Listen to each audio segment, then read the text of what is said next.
This slide or presentation is on the adaptive immunity, which is the specific defense or that third line of defense. This is just a short PowerPoint just to summarize everything, hopefully putting everything in perspective and putting all the pieces together.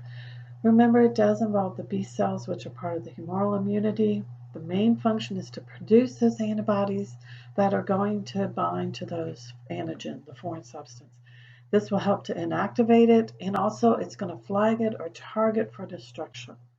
It's also going to produce memory cells that in any subsequent future encounter with that antigen, it will trigger an immediate.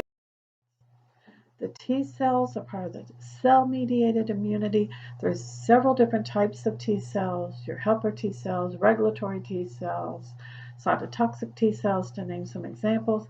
The main function of cell-mediated immunity is to help other immune cells. It's to help suppress or kill any abnormal cells like cancer cells. It is going to trigger the production of cytokines. These are chemicals that are going to be involved with helping to oftentimes stimulate other macrophages, stimulate cells to be able to recognize certain markers that target cells for destruction, etc. And it's also involved with some of the hypersensitivity. This slide is showing the clonal selection and differentiation of the B cells. And just something that I want to point out, because we've already gone over this, that the antigens have been presented. You start the clonal selection process, and some of these B cells will become memory cells. Others are used right away to produce the plasma cells, which in turn produce the antibodies, which end up in the blood circulation. Something related to that I wanted to just briefly touch on is the titer. When people talk about what is the titer of such and such, they're talking about what's the concentration of antibodies. What is your titer to tuberculosis? What is the concentration of antibodies that you have against tuberculosis? Or what is the level of antibodies that you have against measles? The higher the level, obviously, would indicate that you've had some exposure, either natural or artificial. You either had the disease or you had vaccination against the disease. You have generated those antibodies, and it's at a high enough level to protect you. One thing we do find with the whole vaccinations, immunization records, is that over time, sometimes these titers tend to decrease. And that's why oftentimes in healthcare especially, they will periodically monitor the titer, which is monitoring the concentration of antibodies against a specific organism. They may want you to get a booster. A booster is going to trigger that memory response so that you have increased production of the antibodies to get the levels back up high enough where it will provide enough adequate protection against you should you be exposed to it. So typically, as the antibody increases, obviously the titer is going to increase. If the infection decreases, the titer will then decrease. This is a slide I really wanted to show just to emphasize to you. You have with the adaptive immune system these two components, the humoral, which is or antibody mediated, this involves the B cells, and you have the cell mediated, which involves the T cells. This shows the interaction between the two. You have initially your antigen presenting cell, which is a macrophage, it's a dendritic cell that it ate up basically the foreign substance. How did it know it was a foreign substance? Because it did not have your MHC on it, your major histocompatibility complex. It didn't see it. It said, oh, this is not part of you, so it ate it. What the T cells do, then they will activate once the antigen presenting cell, which ate the foreign substance, it essentially will show this foreign substance on the surface of its cell in combination with the MHC. And it's basically flagging it or putting a red light. Here it is. This is what you need to look for. We have an invader. The T cells will become activated.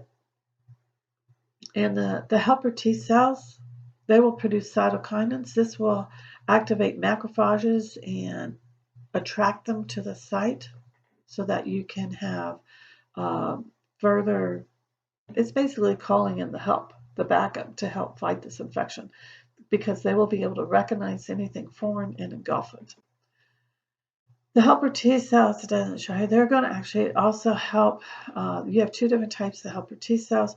They're going to help activate the cytotoxic T cells. Some of these are going to then be going out, searching for that foreign cell that has, anytime it sees that foreign antigen, it will attack it and it will destroy it. Some of the cytotoxic T cells will also become memory cells, so any future infection, it will be able to target those invading cells as well. The helper cells, meanwhile, they will also activate your B cells. Your B cells activate the plasma cells, which activate the antibodies.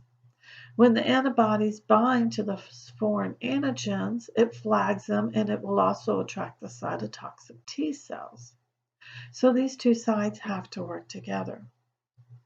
So the T cells typically are activated first. You get the activation of the cytotoxic cells, the helper T cells. You also have regulatory T cells, which are keeping these two components in check. The helper T cells activate the B cells.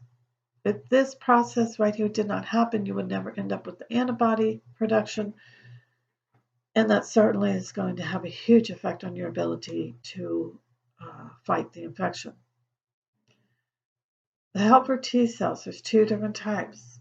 One of them is called the CD4 cells. The CD4 cells are involved with helping to activate the B cells.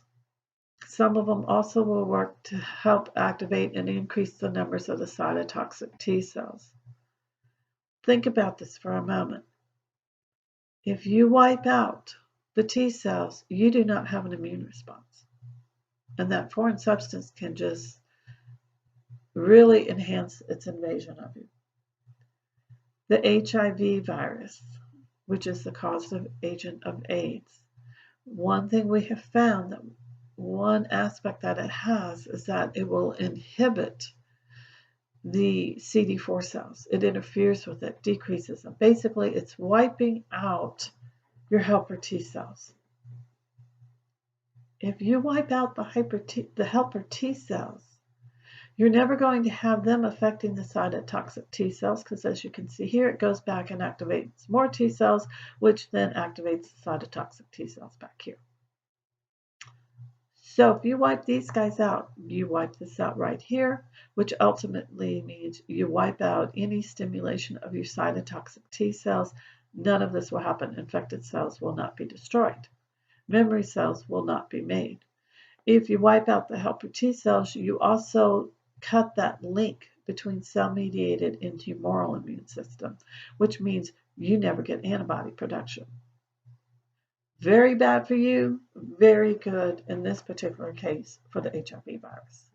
It's a way of knocking out the immune system, so you're knocking out the cells that are trying to kill you. It's very effective, very good in terms of the virus, very bad for you. But I hope that this short little presentation would help to explain overall the adaptive immune system and how the components have to work together.